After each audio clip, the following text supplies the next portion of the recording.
সাম্য হত্যার বিচার দাবিতে ঢাকা বিশ্ববিদ্যালয়ে দিনভর বিক্ষোভ, ছাত্রদলের অবস্থান কর্মসূচি, ভিসির পদত্যাগ দাবি। খুনের পেছনে রাজনৈতিক কারণ দেখছেন রিজভী।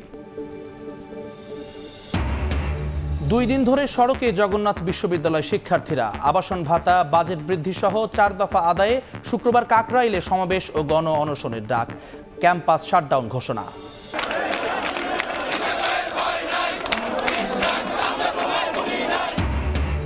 ইশরাককে মেয়রের শপথ পড়ানোর দাবিতে গণ অবস্থান। কর্মীরা নগর ভবনে ঢুকতে না পারায় কার্যক্রম ব্যাহত। দ্রুত দায়িত্ব বুঝিয়ে না দিলে ঢাকা অচলের হুঁশিয়ারি। তদবির বাণিজ্য সহ নানা অভিযোগ। 2 উপদেষ্টার সাবেক 3 ব্যক্তিগত কর্মকর্তা ও এনসিপির অব্যাহতিপ্রাপ্ত নেতা তানভীরকে গ্রেফতার দাবিতে বিক্ষোভ, দুদকে তলব। এবং 2 যুগের বেশি সময় পর মুক্তি পেলেন সাবেক বিডিআরের 27 সদস্য। কাশিমপুরে কেন্দ্রীয় কারা ফটকে বরণ করলেন স্বজনরা। প্রিয়জনদের কাছে পেয়ে আবেগাপ্লুত জওয়ানরা।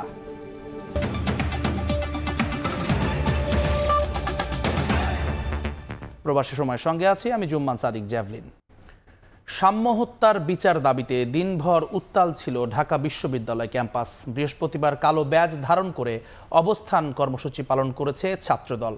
ক্যাম্পাসের নিরাপত্তা নিশ্চিতে প্রশাসন ব্যর্থ হয়েছে অভিযোগ তুলে ভিসির পদত্যাগ চেয়েছেন নেতাকর্মীরা। এদিকে সাম্য হত্যাকাণ্ডে শোক প্রকাশ করে অর্ধদিবস ক্লাস পরীক্ষা স্থগিত রাখে প্রশাসন। ক্যাম্পাসের নিরাপত্তায় সোহরাওয়ার্দী উদ্যানে অবৈধ স্থাপনা উচ্ছেদ করেছেন কর্তৃপক্ষ।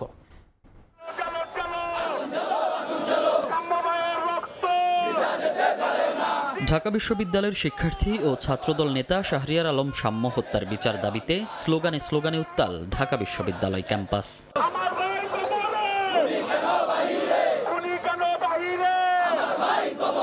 উপাচার্যের পদত্যাগ ও ক্যাম্পাসে নিরাপত্তা নিশ্চিতের দাবিতে ছাত্রদলের নেতাকর্মীরা বৃহস্পতিবার সকাল থেকে জড়ো হন ভিসি চত্বরে। তাদের অভিযোগ, ক্যাম্পাসে নিরাপত্তা দিতে প্রশাসন ব্যর্থ হয়েছে। ভিসি তার দায়িত্বশীল জায়গা থেকে ছাত্রদের নিরাপত্তা দিতে ব্যর্থ হয়েছেন। আমরা আজকে এই জায়গায় এসে সমবেত হয়েছি ভিসির পদত্যাগের দাবিতে। আমরা চাই প্রশাসনের কাছে সঠিক তদন্তের মাধ্যমে যারা আমাদের ভাইকে হত্যা করেছে তাদেরকে অবিলম্বে ধরে আদালতে সোপর্দ করতে হবে। কর্মসূচিতে যোগ দিয়ে ছাত্রদল নেতারা বলেন, বারবার জানানোর পরও সোহরাওয়ার্দী উদ্যান ও ক্যাম্পাস নিরাপদ করতে কোনো কার্যকরী পদক্ষেপ নেয়নি বিশ্ববিদ্যালয় প্রশাসন। এই ঢাকা বিশ্ববিদ্যালয় অনিরাপদ অবস্থায় পরিণত হয়েছে। এই ঢাকা বিশ্ববিদ্যালয়ে বিগত 9 মাসে দুইটি খুন হয়েছে। আমরা সেই প্রশাসনের অবিলম্বে পদত্যাগ দাবি করছি। আগামীতে কখনো যেন একজন শিক্ষার্থী আর এই ধরনের অনাকাঙ্ক্ষিত কোনো ঘটনার শিকার না হয় সে বিষয়ে দৃষ্টান্তমূলক পদক্ষেপ গ্রহণ করার জন্য অনুরোধ জানাচ্ছি। সাম্য হত্যার বিচারের দাবিতে যেভাবে আমরা রাজপথে থাকবো, যেভাবে নিরাপদ ক্যাম্পাসের দাবিতে আমরা রাজপথে থাকবো, ঠিক একইভাবে সারা বাংলাদেশে এই ছাত্রলীগের বিচারের দাবিতে আবারও মার্চ ফর জাস্টিস কর্মসূচি পালন করবো আমরা। এদিন শাহরিয়ার আলম সাম্য হত্যাকাণ্ডে শোক প্রকাশ করে অর্থদিবস ক্লাস পরীক্ষা স্থগিত রাখে বিশ্ববিদ্যালয় প্রশাসন।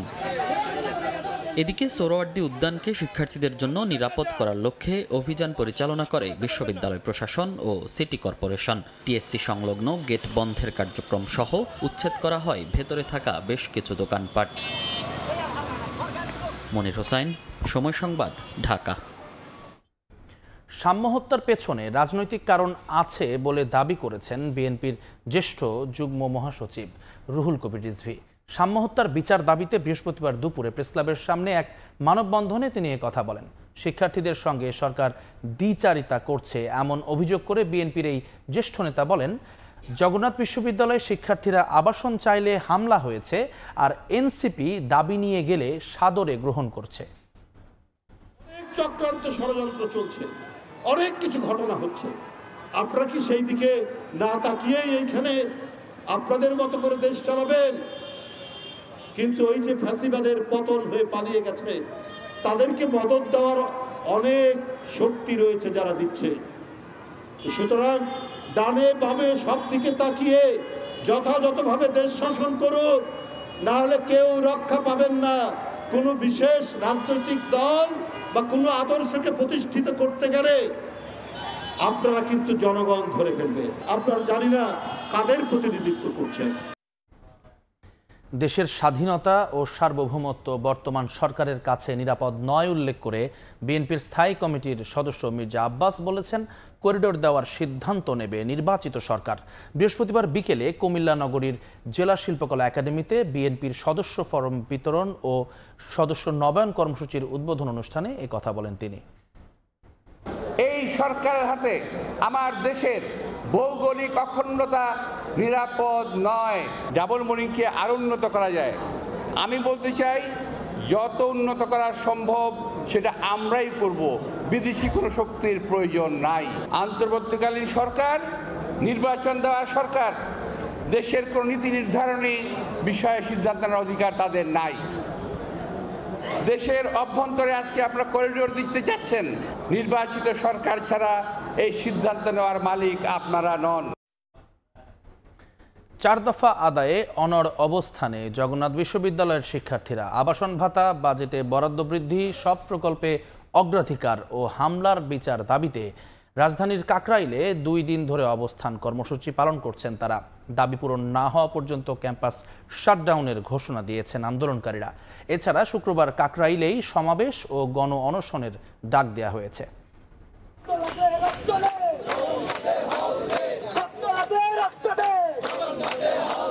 কেউ শুয়ে আছেন রাস্তায়, কেউ বসে আছেন, কেউ আবার স্লোগান দিয়ে উজ্জীবিত করছেন অন্যকে।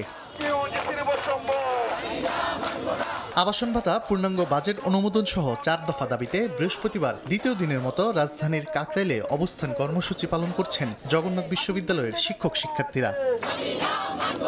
শুধু প্রতিশ্রুতি নয়, দাবি পূরণ না হওয়া পর্যন্ত ক্যাম্পাসে ফিরে যাবেন না বলে হুঁশিয়ারি দেন আন্দোলনকারীরা। আমাদের কোনো হল নেই, একটা যে হল আছে তাও মেয়েদের, তাও ব্যবস্থা খুব একটা ভালো না। আমাদের দাবিগুলো একদম যৌক্তিক। দেশের প্রত্যেকটা মানুষ আমাদের দাবিগুলোকে জানতেছে এবং তারা সবাই আমাদের দাবির পক্ষে। জগন্নাথ বিশ্ববিদ্যালয় শিক্ষক সমিতি কমপ্লিট শাটডাউন দিয়েছে। এদিকে গতকাল রাতে সরকারের ঊর্ধ্বতনদের সঙ্গে বৈঠকে ইতিবাচক সাড়া না পাওয়ার কথা জানান বিশ্ববিদ্যালয়ের শিক্ষক সমিতির সাধারণ সম্পাদক। কালকে সকাল থেকে সারা রাত্রি অবধি এখানে শিক্ষার্থীরা রাস্তা অবরোধ করে বসে থাকলো। সরকারের পক্ষ থেকে মিনিমাম যে দায়িত্ব সেটুকুও কিন্তু পালন করা হয়নি। বুধবার সকালে দাবি নিয়ে প্রধান উপদেষ্টার বাসভবন যমুনা অভিমুখে লং মার্চ করেন জগন্নাথ বিশ্ববিদ্যালয়ের শিক্ষার্থীরা। এক পর্যায়ে কাকরাইল মোড়ে তাদের আটকে দেয় পুলিশ। সেখানেই অবস্থান নিয়ে দিনভর আন্দোলন করেন ছাত্র শিক্ষকরা। তানভীর হাসান মেঘ, সময় সংবাদ, ঢাকা। আন্দোলনের সবশেষ খবর জানাতে এই মুহূর্তে কাকরাইলে আছেন সহকর্মী আল আমিন তুষার। সরাসরি যাচ্ছি তার কাছে। তুষার,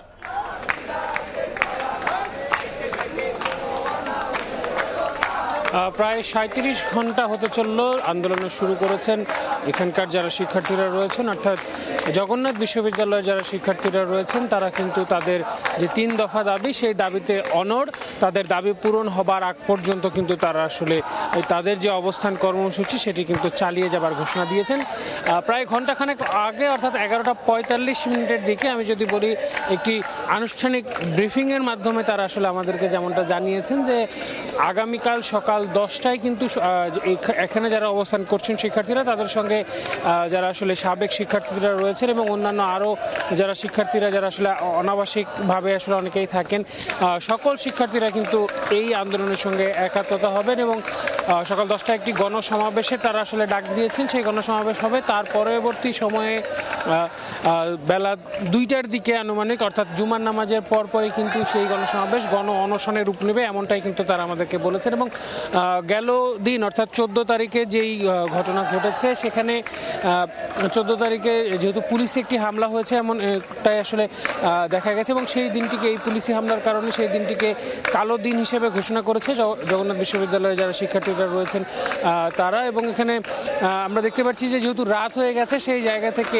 এখন কিন্তু আন্দোলন বা অবস্থান কর্মসূচি কিন্তু সেই অর্থে আসলে যে খুব স্বাভাবিক অর্থে আমরা দেখেছি যে সারাদিন নানান ধরনের স্লোগান ছিল, অনেক কিছু ছিল, সেই জায়গা থেকে বেরিয়ে এসে এখন কিন্তু তারা আসলে ছোট হয়ে কেউ কেউ আসলে বসে আছেন, কেউ কেউ যে যার মতো করে মোবাইলে তার সময় কাটাচ্ছেন, রাত্রি যাপনের চেষ্টা করছেন। রাত্রি যাপন কিন্তু শুধু শিক্ষার্থীরা নয়, শিক্ষকরা পর্যন্ত কিন্তু এখানে রাত্রি যাপন করছেন।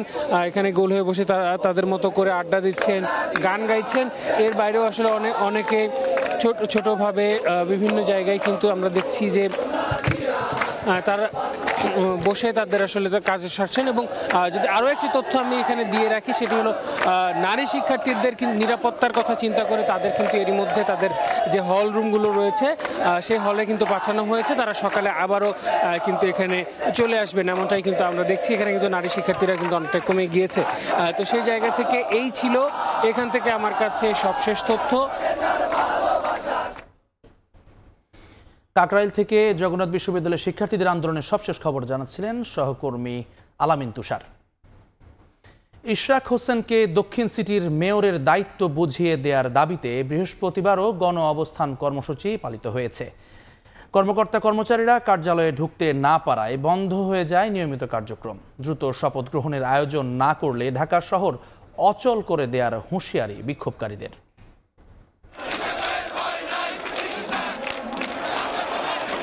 নগর ভবনের সামনে ঢাকাবাসীর ব্যানারে দ্বিতীয় দিনের মতো এই গণ অবস্থান। ফটক বন্ধ করে দিয়ে বিক্ষোভ চলায় ভেতরে যেতে পারেননি কোনো কর্মকর্তা কর্মচারী। এতে বন্ধ থাকে সিটি কর্পোরেশনের স্বাভাবিক কার্যক্রম।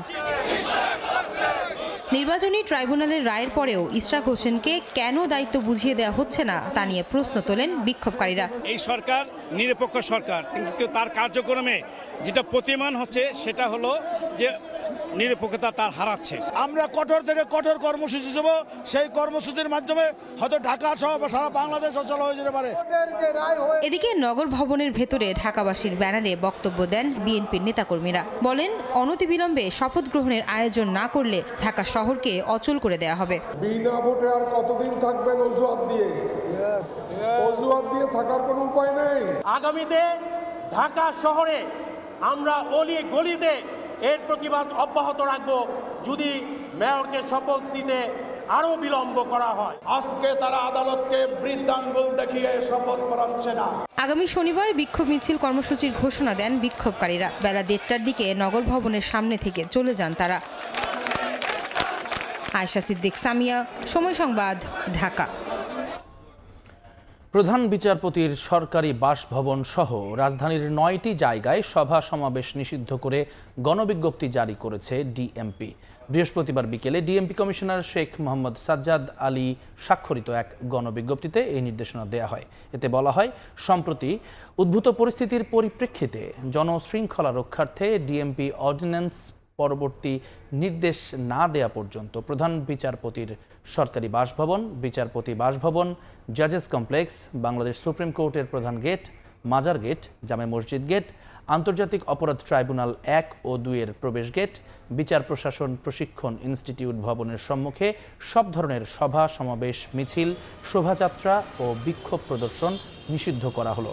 এতে আরও বলা হয়, বিভিন্ন দাবি দেওয়া ও প্রতিবাদ কর্মসূচির নামে যখন তখন সড়ক অবরোধ করে যান চলাচলে বিঘ্ন না ঘটানোর জন্য সংশ্লিষ্ট সবাইকে অনুরোধ করা হলো। কমিশন বাণিজ্য সহ দুর্নীতির অভিযোগে 2 উপদেষ্টার সাবেক এপিএস ও পিও এবং এনসিপির সাবেক নেতা গাজী সালাউদ্দিন তানভীরকে এবার দুদকের মুখোমুখি হতে হচ্ছে। তাদের আগামী 20 ও 21 মে তলব করা হয়েছে। এদিকে 400 কোটি টাকা আত্মসাতের অভিযোগে ন্যাশনাল ব্যাংকের পরিচালনা পর্ষদের 2 সদস্য সহ 16 জনের বিরুদ্ধে মামলা করেছে দুদক। মাসখানেক আগে অন্তর্বর্তী সরকারি উপদেষ্টা আসিফ মাহমুদ সজীব ভুইয়ার সাবেক এপিএস মোয়াজ্জেম হোসেন ও স্বাস্থ্য উপদেষ্টা নূরজাহান বেগমের সাবেক ব্যক্তিগত কর্মকর্তা তুহিন ফারাবির বিরুদ্ধে 100 কোটি টাকার তদবির বাণিজ্যের অভিযোগ ওঠে। একইভাবে এনসিপি থেকে অব্যাহতি পাওয়া সাবেক যুগ্ম সদস্য সচিব সালাউদ্দিন তানভীরের বিরুদ্ধেও কমিশন বাণিজ্যের অভিযোগ ওঠে।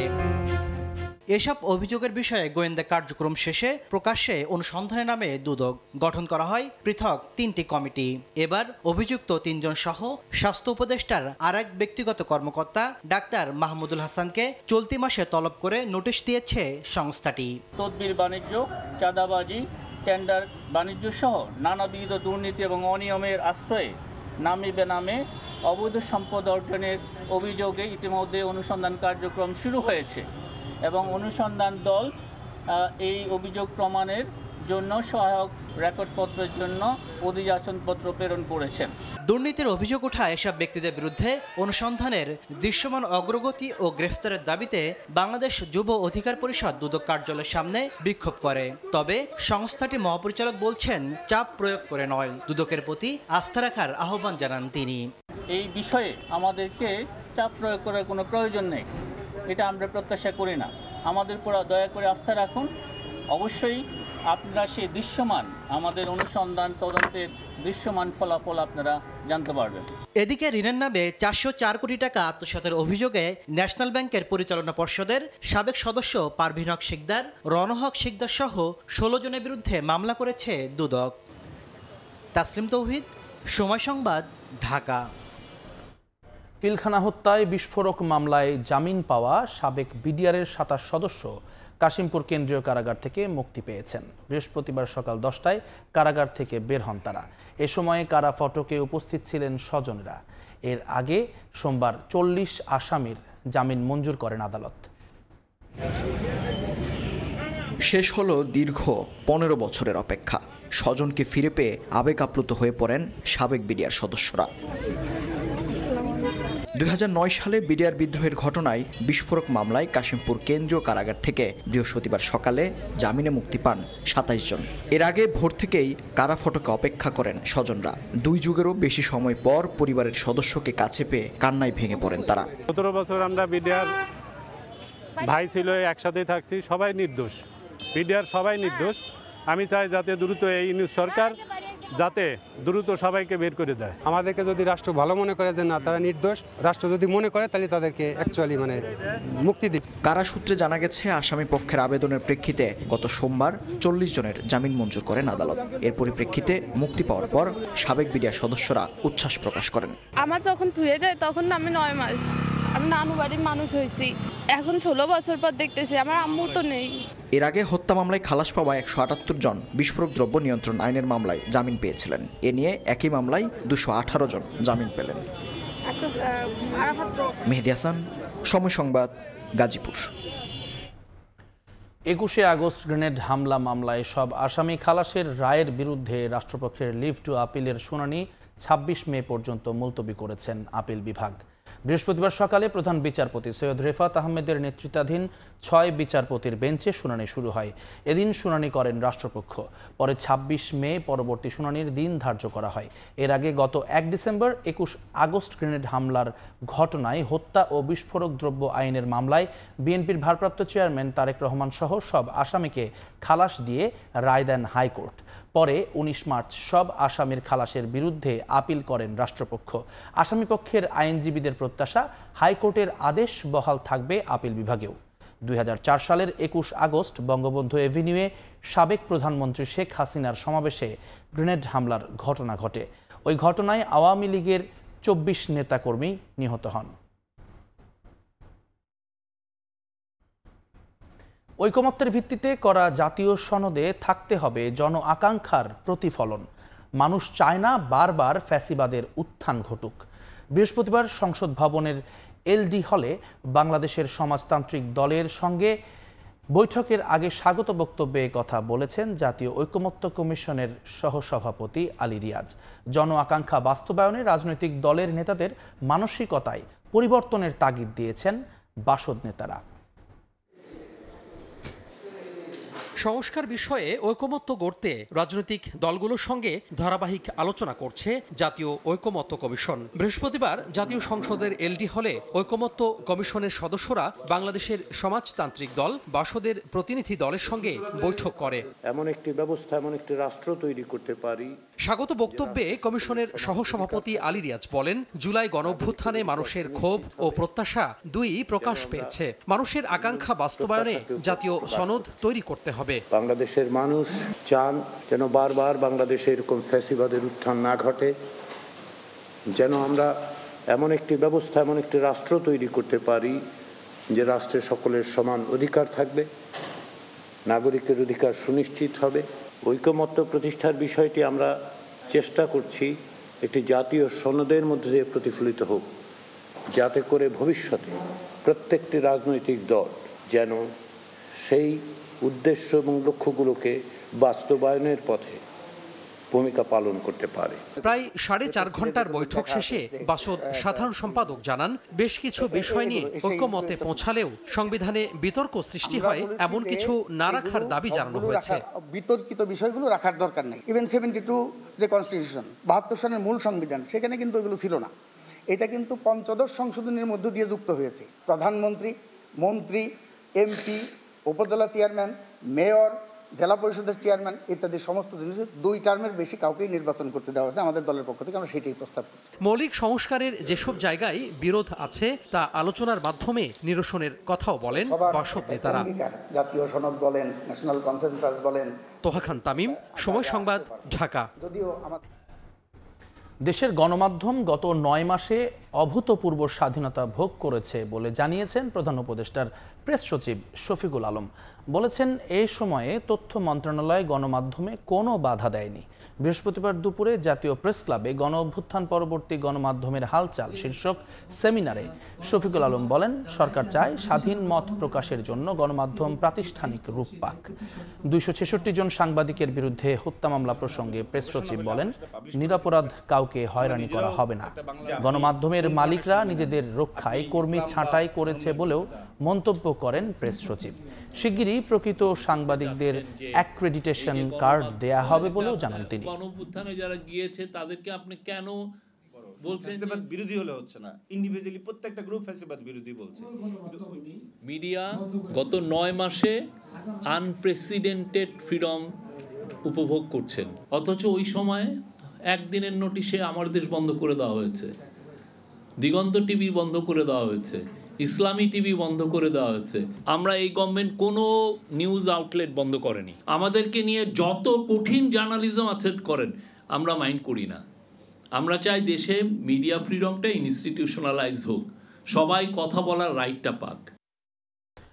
আগামী কয়েক মাসে 1 থেকে 1.5 লাখ শ্রমিক নিতে পারে মালয়েশিয়া। শ্রমিক নেয়ার ক্ষেত্রে দেশটি বাংলাদেশকে প্রাধান্য দেবে বলে জানিয়েছেন প্রবাসী কল্যাণ ও বৈদেশিক কর্মসংস্থান উপদেষ্টা ডক্টর আসিফ নজরুল। জানান, যেতে না পারা 17,000 শ্রমিকের মধ্যে 7,926 জনের নাম চূড়ান্ত করেছে মালয়েশিয়া। আগামী কয়েক মাসে মালয়েশিয়া 1 থেকে 1.5 লক্ষ বিদেশি শ্রমিক নিতে পারে। তো আমাদেরকে মালয়েশিয়ার যে ইন্টেরিয়র হিউম্যান রিসোর্স মিনিস্টার আছে, উনি আশ্বস্ত করেছেন লোক দেওয়ার ক্ষেত্রে বাংলাদেশকে সর্বোচ্চ অগ্রাধিকার দেওয়া হবে। বাংলাদেশ থেকে সবচেয়ে বেশি লোক নেবেন ওনারা। প্রথম ব্যাচ হিসাবে 7,926 জনের তালিকা ওনারা চূড়ান্ত করেছেন। সিকিউরিটি গার্ড আছে বা কেয়ার গিভার আছে বা নার্স আছে, বাংলাদেশ থেকে নেওয়া যায় নাকি, স্কিল্ড ওয়ার্কফোর্স নেওয়া যায় নাকি, ওনারা আগ্রহ দেখিয়েছেন। ইন্টারনেটের দাম না কমালে সরকার মোবাইল অপারেটরদের সুবিধা প্রত্যাহার করবে বলে হুঁশিয়ারি দিয়েছেন প্রধান উপদেষ্টার বিশেষ সহকারী ফয়েজ আহমদ তৈয়ব। নানা সুযোগ সুবিধা নিয়েও অপারেটররা ইন্টারনেটের দাম কমাচ্ছে না বলে অভিযোগ করেন তিনি। বৃহস্পতিবার বিটিআরসিতে সংবাদ সম্মেলনে ফয়েজ আহমেদ জানান, আরও কয়েকটি প্রতিষ্ঠান স্যাটেলাইট ইন্টারনেট সেবা দেওয়ার আগ্রহ প্রকাশ করেছে। দেশের 13 কোটি ইন্টারনেট গ্রাহকের কথা মাথায় রেখে আন্তর্জাতিক গেটওয়ে স্তরে ব্যান্ডউইথের দাম 10% এবং ব্যান্ডউইথ সঞ্চালনে খরচ কমানো হয়েছে 15%। এর বাইরেও মোবাইল অপারেটরদের নেটওয়ার্ক পর্যবেক্ষণকারী যন্ত্র আমদানিতে নিষেধাজ্ঞা তুলে নেওয়া হয়েছে। ক্যাপাসিটি ভিত্তিক ব্যান্ডউইথ ট্রান্সমিশনের পরিবর্তে ডার্ক ফাইবার ভাড়া নেওয়ার সুযোগও দেওয়া হয়েছে। এসব সুবিধা নিয়েও সরকারের অনুরোধে ইন্টারনেটের দাম কমায়নি মোবাইল অপারেটররা। বিষয়টি নিয়ে বৃহস্পতিবার বিটিআরসিতে সংবাদ সম্মেলনে ক্ষোভ প্রকাশ করেন প্রধান উপদেষ্টার বিশেষ সহকারী। বলেন, নির্দেশনা না মানলে সরকারি সুবিধা প্রত্যাহারের বিষয়টি পুনর্বিবেচনা করা হবে। যদি তারা আমাদেরকে ওখানে কোঅপারেট না করেন, তাহলে তাদের সাথে আমাদের যে দ্বিপাক্ষিক যে নেগোসিয়েশনগুলো আছে, সেই নেগোসিয়েশনগুলো আমরা আলোচনার টেবিলে আনবো। সেখানে আনসেটেলড কিছু ডিউ আছে, সেই আলোচনাগুলো আলোচনার টেবিলে চলে আসবে এবং স্ট্রংলি পারফরমেন্স কেপিআই যেগুলো আছে সেগুলো আলোচনার টেবিলে চলে আসবে। এ সময় বাংলাদেশে স্যাটেলাইট ইন্টারনেট সেবা দিতে স্টারলিংকের পর আরও কয়েকটি প্রতিষ্ঠানের সঙ্গে আলোচনা চলছে বলে জানান বিশেষ সহকারী। সংবাদ সম্মেলনে বিটিআরসির চেয়ারম্যান জানান, গেল বুধবার সারা দেশে গ্রামীণ ফোনের নেটওয়ার্ক ব্ল্যাকআউটের বিষয়ে ব্যাখ্যা চাওয়া হয়েছে। প্রায় 40 মিনিটের মতো এরকম হয়েছে এবং সেটা সামাল দেওয়া হয়েছে। আমরা অফিসিয়ালি তাদেরকে মেইল করেছি, তাদের কাছে এক্সপ্রেশন জানতে চেয়েছি। ওনারা একটা টেকনিক্যাল ইনকোয়ারি করছেন, ওনারা যখন আমাদেরকে জানাবেন তখন আমরা আপনাদেরকে জানাতে পারবো। টেলিটককে বাঁচাতে দেশি বিদেশি ভিডিও গানার চেষ্টা চলছে বলেও জানান প্রধান উপদেষ্টার বিশেষ সহকারী। ডিজিটাল ট্রান্সফরমেশনের সুফলগুলো পৌঁছে দিতে হবে। শুভ খান, সময় সংবাদ, ঢাকা। এনবিআর আলাদা করতে সরকারের জারি করা অধ্যাদেশ বাতিলের দাবিতে শনিবারও কলম বিরতি কর্মসূচি পালন করবে রাজস্ব বোর্ডের কর্মকর্তা কর্মচারীরা। ঢাকা ছাড়াও আঞ্চলিক দপ্তরগুলোতে এই কর্মসূচি পালন করা হবে। বৃহস্পতিবার বিকেলে রাজধানীর আগারগাঁওয়ে সংবাদ সম্মেলনে কথা জানায় এনবিআর সংস্কার ঐক্য পরিষদ। এদিকে কর্মসূচির জেরে বেনাপোল বন্দরে 2 দিনে প্রায় 20 কোটি টাকা রাজস্ব হারিয়েছে সরকার। কলম বিরতি কার্যক্রমের অংশ হিসেবে বৃহস্পতিবার সকাল 10টা থেকে বিকেল 3টা পর্যন্ত বন্ধ ছিল আগারগাঁওয়ের রাজস্ব বোর্ডের দাপ্তরিক কর্মকাণ্ড। এনবিআরকে আলাদা করে জারি করা অধ্যাদেশ বাতিলের প্রতিবাদে ঢাকার বাইরে আঞ্চলিক কার্যালয়গুলোতেও এই কর্মসূচি পালন করা হয়। জাতীয় রাজস্ব বোর্ডের মতো দেশের যে বিকেলে রাজস্ব বোর্ড ভবনে আয়োজিত সংবাদ সম্মেলনে এনবিআর সংস্কার ঐক্য পরিষদের পক্ষ থেকে জানানো হয়, শনিবারও সকাল 10টা থেকে দুপুর 3টা পর্যন্ত চলবে কলম বিরতি। তবে আগের মতোই আন্তর্জাতিক যাত্রী সেবা, রফতানি, বাজেট প্রণয়ন এই কর্মসূচির আওতার বাইরে থাকবে।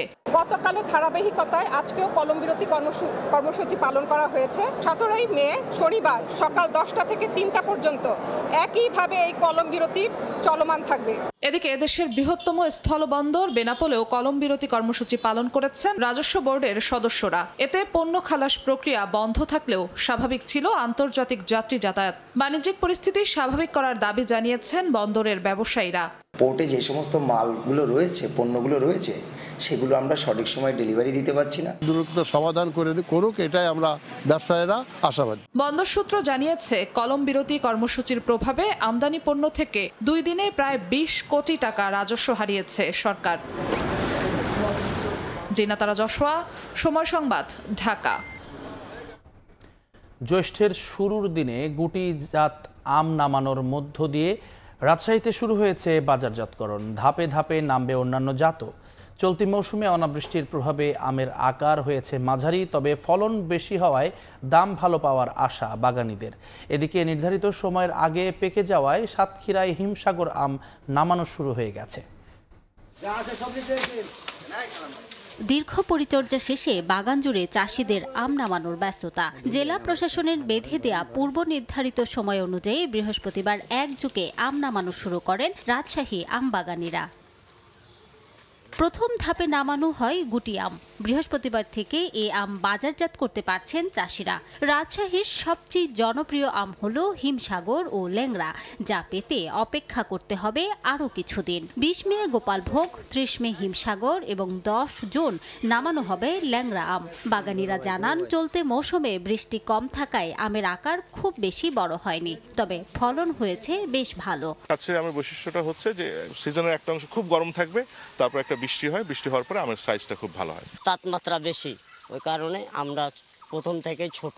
এদিকে জেলা শহরের বানেশ্বর বাজারে বিভিন্ন উপজেলা থেকে আম নিয়ে আসেন চাষিরা। বিক্রেতারা জানান, কাঙ্ক্ষিত ক্রেতা না থাকায় এখনো জমে ওঠেনি আমের বাজার। আম খুব সীমিত আসছে, যেদিন পাকছে সেগুলা ভাঙছে। গোপালভোগ যাচ্ছে 1300, 1400, 1500, 2000 টাকাও যাচ্ছে। এদিকে সাতক্ষীরার হিমসাগর আম নির্ধারিত সময়ের আগেই পেকে যাওয়ায় নামানো শুরু হয়ে গেছে। এর আগে হিমসাগর বাজারজাত করার কথা ছিল আগামী 20 মে। রিমু সিদ্দিক, সময় সংবাদ। রাজধানীতে এবার কোরবানির পশুর হাট বসবে 19টি। এর মধ্যে ঢাকা দক্ষিণ সিটি কর্পোরেশনে 9টি এবং উত্তর সিটি কর্পোরেশনে 10টি স্থান নির্ধারণ করে দরপত্র আহ্বান করা হয়েছে। ঈদের আগের 3 দিন সহ 5 দিন চলবে পশু বেচাকেনা। থাকবে পর্যাপ্ত নিরাপত্তা ব্যবস্থা। হাট পরিচালনায় নিয়মের ব্যত্যয় ঘটলে ইজারাদারদের বিরুদ্ধে ব্যবস্থা নেওয়া হবে বলে জানিয়েছে নগর কর্তৃপক্ষ। সানবীর রূপলের রিপোর্ট। কোরবানির ঈদের বাকি আছে 1 মাসেরও কম। এরই মধ্যে রাজধানীতে পশুর হাট বসানোর প্রস্তুতি নিয়েছে ঢাকার 2 সিটি কর্পোরেশন। হাট ইজারা দিতে আহ্বান করা হয়েছে উন্মুক্ত দরপত্র। আদালতের নিষেধাজ্ঞায় এবার হাটের তালিকা থেকে বাদ পড়েছে আফতাবনগর এবং মেরাদিয়া পশুর হাট। উত্তর শাহজাহানপুর মৈত্রী সংঘ ক্লাবের খালি জায়গা, সাদেক হোসেন খোকা মাঠের খালি জায়গা সহ দক্ষিণ সিটিতে 9টি হাট বসবে। অন্যদিকে গাবতলী স্থায়ী পশুর হাট এবং বসিলা, মিরপুর, খিলক্ষেত, বাড্ডা সহ উত্তর সিটিতে হাট বসবে 10টি। শান্তি শৃঙ্খলা বজায় রেখে যারা পাবেন, পাওয়ার ক্ষেত্রে খুবই নিউট্রাল থাকবো আমরা। আমাদের কোনো, আমরা তো পলিটিক্যাল পার্টি না। 9টা হাটের বিষয়ে আমাদের ইতিমধ্যে টেন্ডার কার্যক্রম হয়েছে। যেগুলি সরকারি নির্ধারিত মূল্যের পাবো বা তার চেয়ে বেশি হবে, যেগুলি হবে না সেগুলি আমরা সেকেন্ড এবং থার্ড ফেজে যে মূল্যায়ন করার চেষ্টা করব। দ্বিতীয় পর্যায়ের দরপত্রের সময়সীমা বেঁধে দেওয়া হয়েছে 27 মে পর্যন্ত। এরপর সর্বোচ্চ দরদাতাদের চূড়ান্ত করা হবে। নিয়মকানুন মেনে হাট পরিচালনার ক্ষেত্রে কঠোর অবস্থানে থাকবে সিটি কর্পোরেশন। একদম ট্রান্সপারেন্ট ওয়েতে এগুলো হবে, বিডিং হবে। যারা পাবেন তাদের উপরে আমরা কড়াকড়ি নির্দেশনা দিয়ে রাখছি যে ময়লা যেন না করে, রাস্তায় যেন এগুলো না ফেলে। এগুলো তারা যিনি সিলেক্টেড হবেন তারা এইগুলো মেনটেন করে এই হাটগুলো মেনটেন করবেন এবং কোনো অবৈধ হাট আমরা হইতে দিব না। প্রাথমিক পর্যায়ে যে টেন্ডারটা ফ্লোট করেছিলাম সেখানে যে সাবমিশন হয়েছে সেখানে এখন পর্যন্ত আমাদের কাছে কোনো রাজনৈতিক কোনো প্রভাব আমরা অনুভব করি নাই। নির্ধারিত স্থানে হাট পরিচালনা ছাড়াও বর্জ্য ব্যবস্থাপনায় জোর তদারকি করবে নগর কর্তৃপক্ষ। সানবীর রূপল, সময় সংবাদ, ঢাকা। আন্তর্জাতিক পরিবার দিবস আজ। এক সময়ের একান্নবর্তী পরিবার কাঠামো ভাঙতে ভাঙতে এখন একক কিংবা ডিজিটাল ফ্যামিলিতে পরিণত হয়েছে, যেখানে প্রযুক্তির সহায়তায় যোগাযোগ রক্ষার মাধ্যমে বন্ধন ধরে রাখার চেষ্টা করছেন সদস্যরা। সমাজ বিশ্লেষক বলছেন, আধুনিক জীবনে পরিবারের সঙ্গে খাপ খাইয়ে নেয়াতে বর্তমান প্রজন্মের মাঝে উদ্বেগ উৎকণ্ঠায় বেশি দেখা যাচ্ছে। রৌনক নিয়ন্তার প্রতিবেদন, ক্যামেরায় ছিলেন ওমর ফারুক।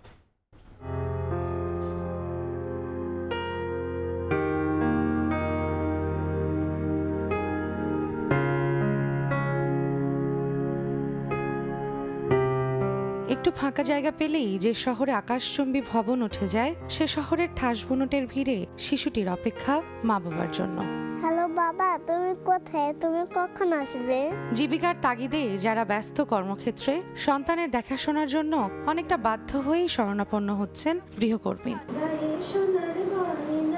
আবার কিছু পরিবারে দায়িত্বটা বর্তাচ্ছে নানি দাদিদের কাঁধে। সামর্থ্যের সবটুকু নিংড়ে দিয়ে মানুষ করছেন ছেলেমেয়ের সন্তান।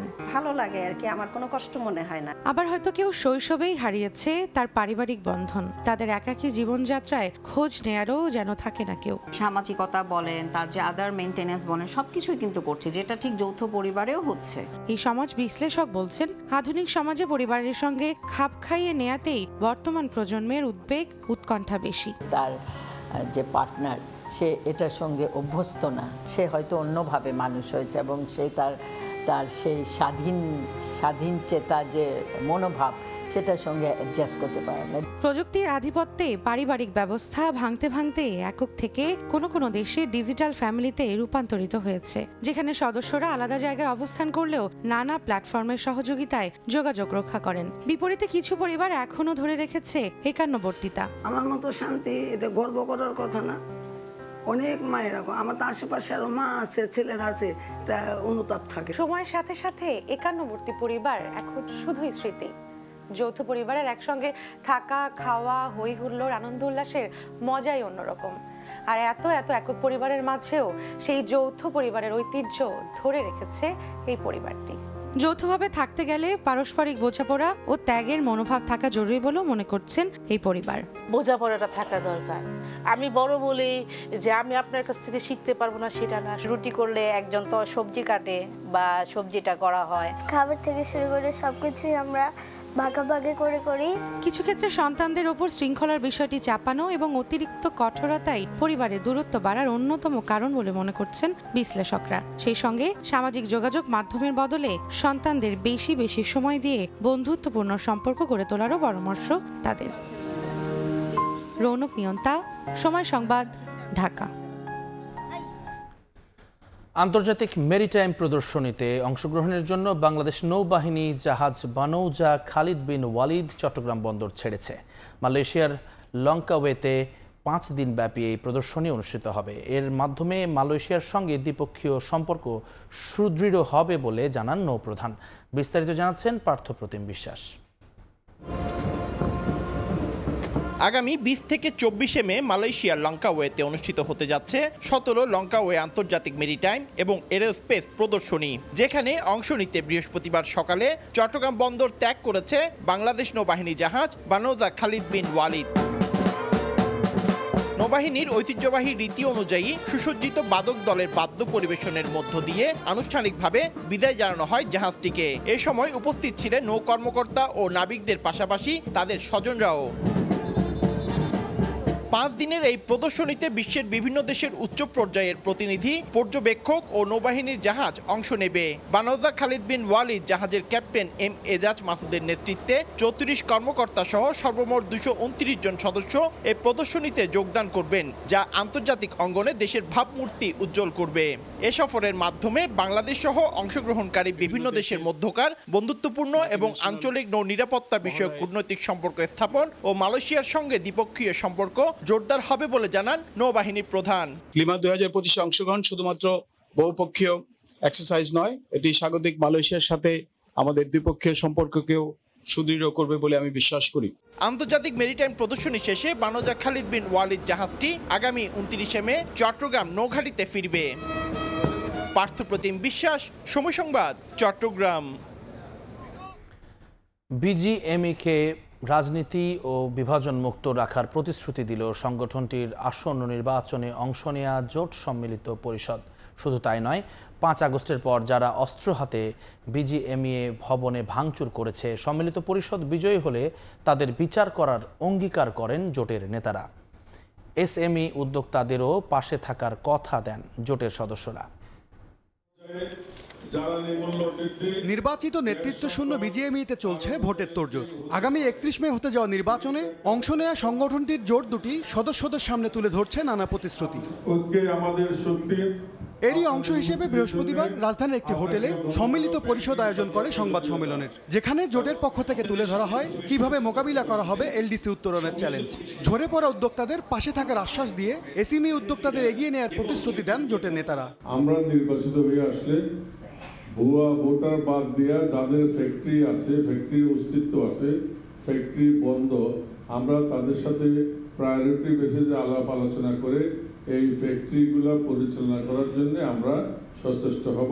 এ সময় 5 আগস্টের পর যারা অস্ত্র হাতে বিজিএমইএ ভবনে ভাঙচুর করেছে তাদের বিচারের আওতায় আনার প্রতিশ্রুতি দেন তারা। তবে জানান বিজিএমইএ কে রাজনীতি ও বিভাজন মুক্ত রাখার পক্ষে সম্মিলিত পরিষদ। আপনার ছেলে আমরাও ছবি দিতে পারবো। আমাদের ফর্মার প্রেসিডেন্টদের তারা অপমান করে তাদের ছবিগুলো নামিয়েছিল এবং তারা অস্ত্র নিয়ে গেছিল। দেখতে পাচ্ছি যে আমাদের প্রতিপক্ষ থেকে তারা নির্বাচনে অংশগ্রহণ করছে। যদি আমরা ক্ষমতায় আসি, আমরা ভিডিও ফুটেজের মাধ্যমে অপরাধীকে শনাক্ত করে আমরা বিচারের ব্যবস্থা করব। এই রাজনৈতিক বিভাজনটা আমরা এর মধ্যে পোশাক শিল্পকে নিতে চাই না। বিদেশে টাকা পাচার করার জন্য কোনো সরকারের চাটুকারিতা কোনো ব্যবসায়ী ভবিষ্যতে করবে, সেটা আমরা কখনো সমর্থন করব না। সম্মিলিত পরিষদের প্রতিপক্ষ জোট ফোরাম ক্ষমতায় থাকাকালে ভুয়া ভোটার বানানো হয়েছে বলে এ সময় দাবি করেন সম্মিলিত পরিষদের নেতারা। 2021 যখন ফোরাম দায়িত্বে ছিলেন, কে ছিলেন আপনারা জানেন? এমএস আরিফিন, সময় সংবাদ, ঢাকা। পাকিস্তানের রাজনীতিতে নাটকীয় মোড়। প্রধানমন্ত্রী শাহবাজ শরীফের আলোচনার প্রস্তাবে রাজি হয়েছেন কারাগারে বন্দী দেশটির প্রধান বিরোধী নেতা ইমরান খান। বৃহস্পতিবার এক প্রতিবেদনে এই তথ্য জানিয়েছে পাকিস্তানি সংবাদ মাধ্যম জিও নিউজ। পিটিআই সমর্থকদের দাবি, ইমরান খান চান সরকারের সঙ্গে আলোচনায় সেনাবাহিনীর প্রতিনিধি থাকুক। ভারতের সঙ্গে পাকিস্তানের উত্তেজনার মধ্যে দেশটিতে রাজনৈতিক ঐক্যের ডাক দেওয়া হয়েছে। এক প্রতিবেদনে পাকিস্তানি সংবাদ মাধ্যম জিও নিউজ জানায়, কারাগারে বন্দী ইমরানের সঙ্গে প্রথমবারের মতো আলোচনায় বসার প্রস্তাব দিয়েছেন দেশটির প্রধানমন্ত্রী শাহবাজ শরীফ। সেই প্রস্তাবে রাজি হয়েছেন পাকিস্তানের সাবেক প্রধানমন্ত্রী ও পিটিআই নেতা। প্রতিবেদনে আরো বলা হয়, গেল সোমবার আদিয়ালা জেলে পিটিআই এর বর্তমান চেয়ারম্যান ব্যারিস্টার গহর আলী খান সরকারের আলোচনার প্রস্তাব পৌঁছে দেন ইমরান খানকে। ইমরান সম্মত হলেও আলোচনাটি গোপনীয়ভাবে ও গণমাধ্যমের উপস্থিতি বা নজরের বাইরে হওয়া উচিত বলে মন্তব্য করেন তিনি। পিটিআই সূত্র বলছে ইমরানের সম্মতি পাওয়ায় সরকারের সঙ্গে আনুষ্ঠানিকভাবে আলোচনার আহ্বান জানানো হবে। তাদের অভিমত, অতীতে আলোচনার প্রয়াস গণমাধ্যমে অতিরিক্ত প্রচারের কারণে ব্যর্থ হয়েছে। পিটিআই সূত্রে বরাত দিয়ে গণমাধ্যমটি বলছে ইমরান খান চান আলোচনায় সেনাবাহিনীর পরোক্ষ বা প্রত্যক্ষ সমর্থন থাকুক, এমনকি প্রয়োজনে তিনি সেনাবাহিনীর একজন প্রতিনিধির সঙ্গেও বৈঠকে বসতে রাজি আছেন। রাহানুল রানা, সময় সংবাদ। গাজার প্রায় ৩৫% এলাকা ইসরায়েলি বাহিনীর পূর্ণ নিয়ন্ত্রণে। দেশটির গণমাধ্যমে বলা হয়েছে উপত্যকায় বাফার জোন সম্প্রসারণ বেড়েই চলেছে ইসরায়েলের। এরই মধ্যে গাজার পূর্ব ও দক্ষিণে 2 কিলোমিটারের বেশি প্রশস্ত বাফার জোন তৈরির কাজ সম্পন্ন করেছে নেতানিয়াহু প্রশাসন। যে কোনো অজুহাতে প্রতিনিয়ত গাজা ভূখণ্ড দখল করেই চলেছে ইসরায়েল। সম্প্রতি ইসরায়েলি গণমাধ্যম চ্যানেল 12 জানায় গাজার পূর্ব ও দক্ষিণে 2 কিলোমিটারের বেশি প্রশস্ত বাফার জোন তৈরির কাজ সম্পন্ন হয়েছে। পরিসংখ্যান বলছে 360 বর্গ কিলোমিটারের উপত্যকার প্রায় 35% এখন ইসরায়েলের দখলে। সামরিক পোস্ট, করিডর ও ঘাটির নামে চলছে নতুন সীমান্ত তৈরি। প্রতিবেদনটিতে আরও বলা হয়, রাফার ফিলাডেলফি করিডোর থেকে মরাগ এক্সিস পর্যন্ত পুরো রাফা শহর এখন ইসরায়েলি বাহিনীর অপারেশনাল কন্ট্রোলে। শুধু জেনেইনা নামের এক এলাকা বাদে শহরটির আর কোনো অংশ ফিলিস্তিনিদের অধীনে নেই। স্যাটেলাইট চিত্র বিশ্লেষণ করে বেন গুরিয়ন বিশ্ববিদ্যালয়ের অধ্যাপক ইয়াকব গার্ব জানান 15টি বড় সামরিক পোস্ট তৈরি করেছে নেতানিয়াহু প্রশাসন। আরও 5টি করিডোর গাজা জুড়ে নির্মাণাধীন। গাজা সিটির সাজাইয়া, তুফাহ এবং উত্তরে বেইত হানুন ও বেইত লাহিয়ার উপকূলবর্তী এলাকায়ও সেনা মোতায়েন রয়েছে ইসরায়েলের। রাইসা জান্নাত, সময় সংবাদ। ইতালি থেকে দেশে বিপুল পরিমাণ রেমিটেন্স পাঠান প্রবাসী বাংলাদেশিরা। দেশটির কেন্দ্রীয় ব্যাংকের রিপোর্ট বলছে চলতি বছর দেশে পাঠানো রেমিটেন্সের পরিমাণ 2 বিলিয়ন ইউরো ছাড়িয়ে যেতে পারে, যা দেশের অর্থনীতির চাকা সচলে ভূমিকা রাখবে বলে আশা করছেন ব্যবসায়ী নেতারা। ইতালি থেকে হাসান মাহমুদের রিপোর্ট। ইতালিতে প্রায় 2.5 লাখ প্রবাসী বাংলাদেশির বসবাস। তাদের বেশিরভাগই দেশে পাঠান রেমিটেন্স। ইতালির কেন্দ্রীয় ব্যাংক প্রকাশিত এক রিপোর্ট বলছে রেমিটেন্স পাঠানোয় শীর্ষে আছে প্রবাসী বাংলাদেশিরা। কেন্দ্রীয় ব্যাংক জানায় ইতালি থেকে পাঠানো রেমিটেন্সের শতকরা 17% পাঠান প্রবাসী বাংলাদেশিরা। দেশের অর্থনীতির চাকা সচল রাখতে ইতালি থেকে পাঠানো রেমিটেন্স বড় ভূমিকা রাখছে বলে মনে করছেন স্থানীয় বাংলাদেশি কমিউনিটির নেতা ও প্রবাসীরা। ইতালিতে বাংলাদেশি নাগরিকরা আসছেন, তারা এখানে এসে কোনো না কোনো কাজের সাথে সম্পৃক্ত হচ্ছে, অর্থ উপার্জন করছে না, এবং এই উপার্জিত অর্থ তারা বাংলাদেশে প্রেরণ করার মধ্য দিয়ে বাংলাদেশের অর্থনীতিতে আমাদের প্রবাসী রেমিটেন্সের গতি প্রবাহ বৃদ্ধি পাচ্ছে। ইতালিতে প্রবাসী দেশগুলোর মধ্যে বাংলাদেশে সবচেয়ে বেশি রেমিটেন্স গিয়েছে এবং আমরা আশা করি যে 2025 সালেও বাংলাদেশের জন্য ইতালি থেকে অনেক বেশি রেমিটেন্স যাবে ইনশাআল্লাহ। আগামীতে আরও লোকজন আমাদের ইতালিতে আসতে আরও আমরা রেমিটেন্স পাঠিয়ে বাংলাদেশকে সমৃদ্ধ করব। প্রবাসী ব্যবসায়ীরা বলছেন ইতালি থেকে বাংলাদেশে পাঠানো রেমিটেন্সের পরিমাণ চলতি বছর 2 বিলিয়ন ইউরো ছাড়িয়ে যেতে পারে। 2030 সালের মধ্যে রেমিটেন্স পাঠানোর খরচ কমিয়ে শতকরা 3 ভাগেরও কম করা হবে বলে জানিয়েছে ইতালির কেন্দ্রীয় ব্যাংক। ইতালি প্রবাসী বাংলাদেশিরা যে পরিমাণ রেমিটেন্স পাঠাচ্ছেন বাংলাদেশে তা আরও বেড়ে যেত যদি হুন্ডি বন্ধ করা সম্ভব হতো। প্রবাসী বাংলাদেশিদের আবেদন, সরকার এই ব্যাপারে দ্রুতই ব্যবস্থা গ্রহণ করবেন। হাসান মাহমুদ, সময় সংবাদ, ইতালি। দেখছেন প্রবাসের সময়। পাকিস্তান সফরে বিসিবিকে সবুজ সংকেত দিয়েছে বাংলাদেশ সরকার। 5 ম্যাচের টি-20 সিরিজ খেলতে যেতে তাই আর কোনো বাধা নেই টাইগারদের। তবে অস্থিতিশীল পরিস্থিতিতে ক্রিকেটাররা যেতে চাইবে কিনা সেই সিদ্ধান্ত ক্রিকেটারদের উপর ছেড়ে দিয়েছে বোর্ড। এদিকে আরব আমিরাত সিরিজের 2 ম্যাচেই বাংলাদেশ দলের সঙ্গে থাকতে হবে মুস্তাফিজুর রহমানকে। ভারত পাকিস্তান সংঘাতে থমকে যায় ক্রিকেট। আইপিএলের মতো পিএসএলও বন্ধ হয়ে গেছে। অনিশ্চয়তায় পড়ে বাংলাদেশের পাকিস্তান সফরও। চলতি মাসে দেশটায় সফরে যাওয়া হবে কিনা তা নিয়ে দোলাচলে ছিল বাংলাদেশ দল। এরপর সবকিছু নির্ভর করেছে সরকারের সিদ্ধান্তের উপর। তবে আপাতত মিলেছে গ্রিন সিগন্যাল। পাকিস্তানে টি-20 সিরিজ খেলতে আর কোনো বাধা নেই টাইগারদের। তবে কেবল সরকারের গ্রিন সিগন্যাল নয়, দরকার ক্রিকেটারদের ইচ্ছাও। বিসিবি তাই চূড়ান্ত সিদ্ধান্ত ঝুলিয়ে রেখেছে। পাকিস্তান যেতে খেলোয়াড়রা রাজি কিনা তা নিশ্চিত হতে চায় ক্রিকেট বোর্ড। আপাতত তাই ক্রিকেটারদের সম্মতির অপেক্ষা। সব ব্যাটে বলে মিললে আরব আমিরাত সিরিজ শেষে পাকিস্তান উড়াল দেবে টাইগারের স্কোয়াড। যদিও সে বহরে সঙ্গী হবেন কিনা মোস্তাফিজ, সে প্রশ্নও আছে। বোর্ডের ঊর্ধ্বতন এক কর্মকর্তা সময় সংবাদকে জানিয়েছেন, আরব আমিরাত সিরিজ শেষের আগে কোনো ধরনের এনওসি পাবেন না ফিজ। সিরিজের মাঝপথে ন্যাশনাল টিমের ক্যাম্প ছেড়ে যাওয়ার উদাহরণ তৈরি না করতেই এমন সিদ্ধান্ত বিসিবির।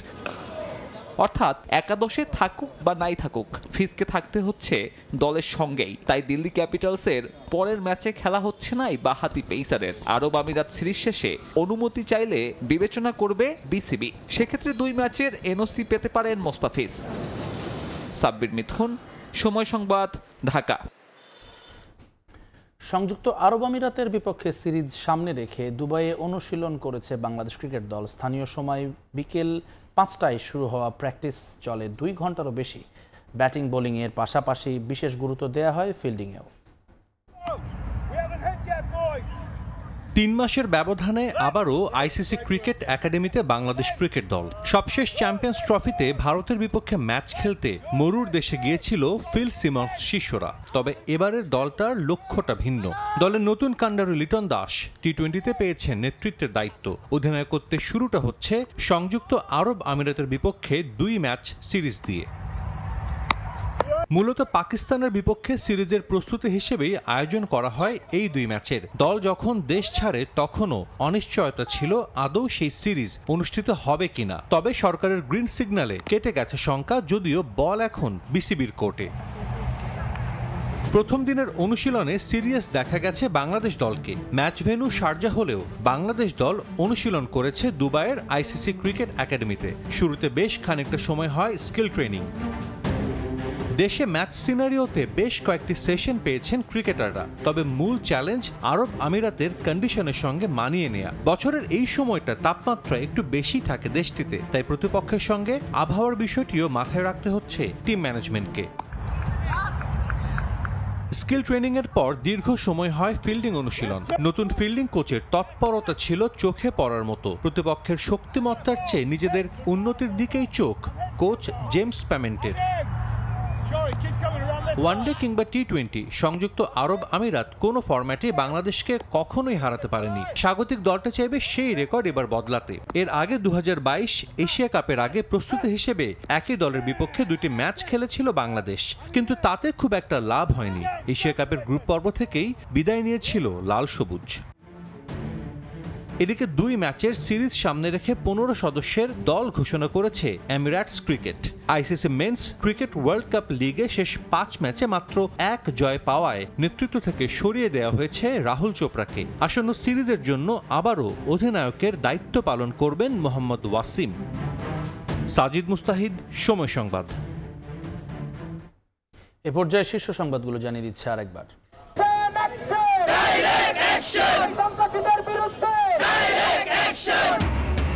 সাম্য হত্যার বিচার দাবিতে ঢাকা বিশ্ববিদ্যালয়ে দিনভর বিক্ষোভ। ছাত্রদলের অবস্থান কর্মসূচি, ভিসির পদত্যাগ দাবি। খুনের পেছনে রাজনৈতিক কারণ দেখছেন রিজভী। 2 দিন ধরে সড়কে জগন্নাথ বিশ্ববিদ্যালয় শিক্ষার্থীরা। আবাসন ভাতা, বাজেট বৃদ্ধি সহ 4 দফা আদায়ে শুক্রবার কাকরাইলে সমাবেশ ও গণ অনশনের ডাক। ক্যাম্পাস শাটডাউন ঘোষণা। তদবির বাণিজ্য সহ নানা অভিযোগ। 2 উপদেষ্টার সাবেক 3 ব্যক্তিগত কর্মকর্তা ও এনসিপির অব্যাহতিপ্রাপ্ত নেতা তানভীরকে গ্রেফতার দাবিতে বিক্ষোভ, দুদকে তলব।